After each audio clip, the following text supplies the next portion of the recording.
Politique première.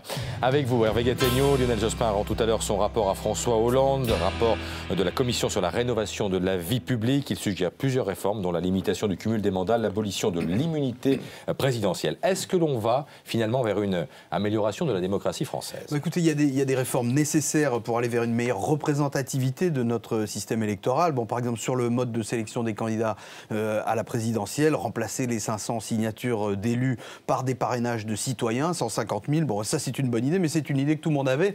Est-ce qu'il fallait vraiment une commission pour ça, sur le cumul, sur la proportionnelle, sur l'immunité présidentielle? Le rapport manque beaucoup d'originalité. Au fond, on peut dire que ce sont des propositions médianes qui risquent de déboucher sur des demi-mesures. Alors sur la limitation du cumul des mandats, vous trouvez qu'il a tort ou qu'il ne va pas assez loin? On sait que Lionel Jospin en tenait plutôt pour le mandat unique. Il s'est auto-censuré à la demande de François Hollande, qui avait peur d'une fronde des sénateurs. La fronde, elle aura probablement quand même lieu. Une rude bataille s'annonce parce que le groupe socialiste au Sénat est hostile à l'interdiction du cumul. Cela dit, ce que propose le rapport Jospin, il faut quand même dire que ça n'empêche pas complètement le cumul.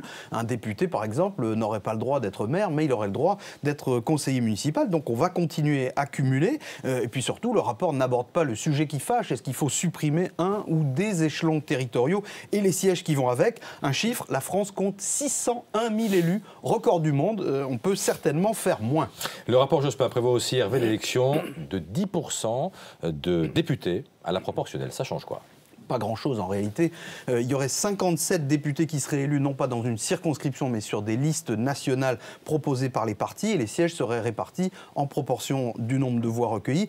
C'est trop peu pour que l'Assemblée se mette d'un seul coup à ressembler exactement à l'image du pays. Et puis surtout, il faut dire que les candidats seraient choisis en fonction des calculs à l'intérieur des partis.